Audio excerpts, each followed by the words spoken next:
According to Fortune, sources say that Amazon is exploring opening discount retail stores selling a mix of home goods and electronics, which would be a potentially significant expansion of the company's growing portfolio of brick and mortar locations. These outlets would carry unsold inventory that is currently sitting in Amazon warehouses at steep discounts.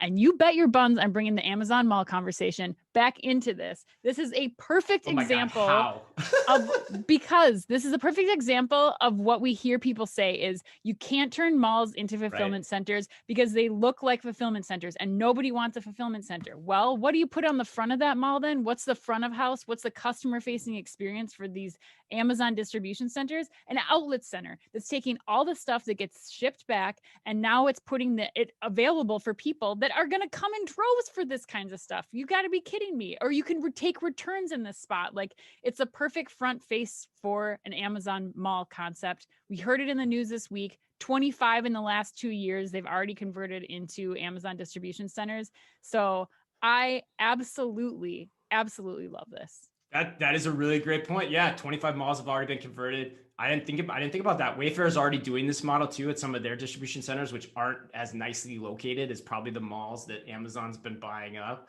Kristen, what do you think? I mean, I'm with Ann. This to me is a win-win-win. I would go venti on this one if we were talking Starbucks. That's going to be the measurement standard for all stories going forward. I love how stuff just comes like out of nowhere. Like, wow, we have a new measurement scale. Starbucks will be so proud. So you're huge into this. Dave, what do you think?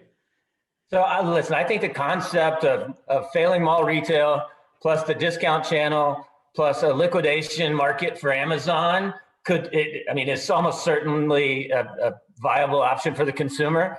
I think if I was going to throw one wrench in the thing, it is, will nicer malls that have a JCPenney or something open, would they be open to this format? And I don't know if that's the case. I think it would have to be in the B and C malls that are struggling more as opposed to in the nicer malls. But who knows? I mean, if you designed the customer facing elements of the concept and it didn't drag the concept down, it's hard to drag malls down, by the way, at this point. Who knows? I think it's a great idea to explore. Well, I think point of clarification, Ann, too, I don't think we necessarily need to attach this idea to malls either. Like, just the idea of standalone discount stores is intriguing in and of itself and could be an idea here.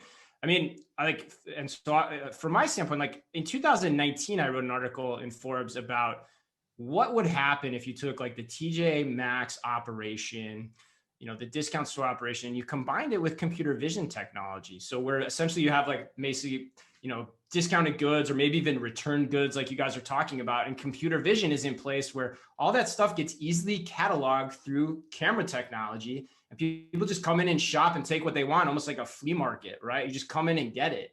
That's a total treasure hunt thing. And so like, Amazon Go has been out there for 3 years now. Who's to say that they're not looking at that type of thing for other product categories outside of grocery? And who's not going to be able to keep up with them if they do that? And this is going to allow them to experiment is TJX and Ross and everybody the hell else. They're going to be like asleep at the wheel. And this whole business, especially when you think about returns and how much they're growing, it's just there for the taking. Like, Emma, would you shop at a place like that? Absolutely. Like, think about, I know you ignoring malls, but in the Mall of America, that Sears location has been open forever. Do you know how many people would go to an Amazon outlet that's at the Mall of America? It's just like all the returns product for the return product for Minneapolis. Oh God, yeah, that's a great point. They'd come from Iowa. They would. Yeah, and get a Starbucks on the way. Like they totally would. Kristen, what do you think? Anything else you'd add here? I guess, I go back to just, how much retail space there is out there. And I think about growing up, we had the old mall and the new mall, right? And now the new mall is really even an old mall. And these places just lay vacant. So talk about repurposing these spaces in multiple markets. I think they can grow very quickly, very fast. I guess my question is, who do we think it hurts the most? Does it hurt the TJXs of the world the most? Does it hurt the Dollar Generals of the world? Like who do we think it really impacts the most? And what do you think? I mean, I in my notes as we were prepping for this, I mean, I think that who it hurts the most is the other malls potentially. Like now, if you're going to have a mall, I think you're going to be in direct competition with Amazon. I think like it's just that's who you're going to compete with. They're able to take their footprint, leverage the technology that Chris mentioned, and create this experience. I mean, even as Dave was saying, like I think your Amazon concept is already an elevated level. It's not like you're throwing like Bill's crazy discount corner in the empty JCPenney. This is like a high-end, high-tech high-end customer facing concept that, you know, as they continue to take up more and more of these malls, like you're going to have to compete with all of the offerings of Amazon in order to survive. Again, this is a new category. Dave. I mean, I think it actually is just as dangerous for the Best Buys of the world. Yeah, 100%. Really a highly discounted product that's of a similar quality level in a world where you can actually compare apples to apples. I mean, this is showrooming kind of at its worst. They can go get the exact same product, you know, at a huge discount. I think I'd be really worried if I was a traditional consumer electronics or furniture player.